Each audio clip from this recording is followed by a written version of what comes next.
When someone doesn't have access to reliable transportation, they're 25 times more likely to not even schedule a medical appointment, period. And so instead, they wait until it's too bad and they show up in the emergency department. And then something that could have been handled with a simple prescription has gone significantly worse, all because they didn't have a ride.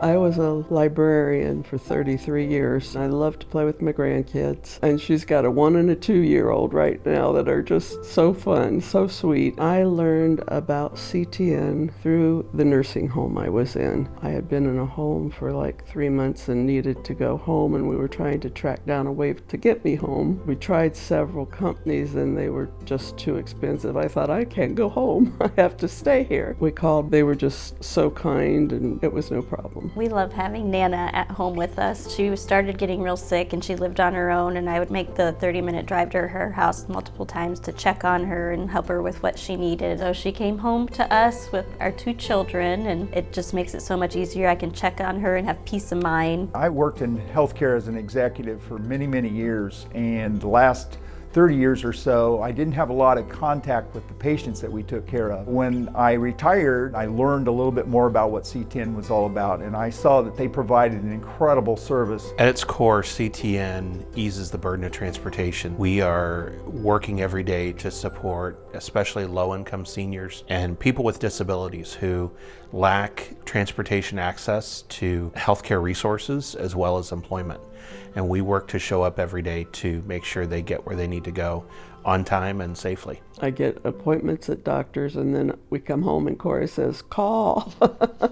And so I get on and I just call, and I messed up and I didn't call one time, and so we didn't have a ride. So then we sat down with a girl and just figured it all out, and she was so patient and so cute and so fun, and we just laughed as we went through and said, okay, now we're okay. We have rides scheduled. So it's just very easy. They come up to the door, they help get her outside of the house, they help get her onto the van and inside whichever office we're going to. Even if there's some appointments that I can't make with her, I know that she's taken care of and she's in good hands, and they're always so pleasant and patient with her with learning her wheelchair and everything. So it's very comforting knowing that she's in good hands. Our riders lack transportation access, and when they don't have a transportation option, they skip appointments, they miss appointments. There have been times when I haven't had a ride to a medical thing. I've just skipped appointments. I so appreciate that we can get it most of the time. We're on the edge of maybe her having to start dialysis,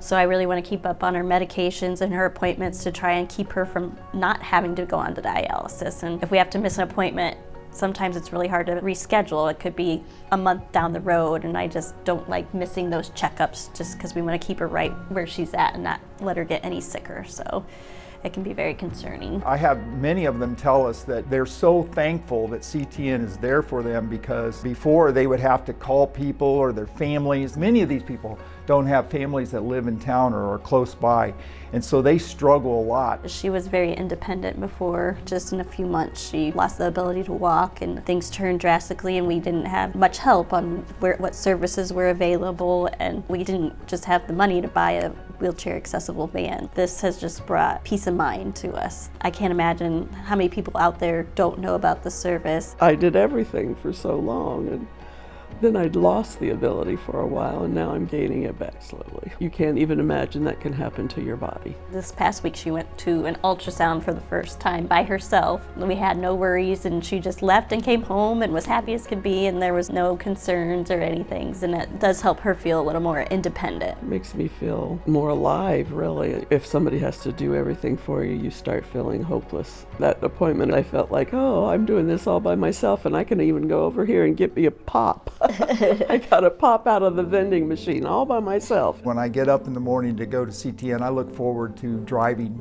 those people. And I had a client that I had driven a couple times. She started talking about some of her issues, her problems at home, and I was just listening. Pretty soon I realized that she was crying. I pulled the van over on the side of the road, and I stopped and I sat in the seat next to her. And I realized that we really do provide a service, but sometimes they just need a friend. They just need a listening ear. And I knew that I was where I needed to be. One thing that I challenge myself to remember, and that I challenge our donors and our team to remember, is that that individual ride is what matters. It's great to say we do over 22,000 medical rides, but for the rider, they worry about their trip. And that's why I show up every day. That's why we all show up every day, to make sure every ride happens, because every ride matters.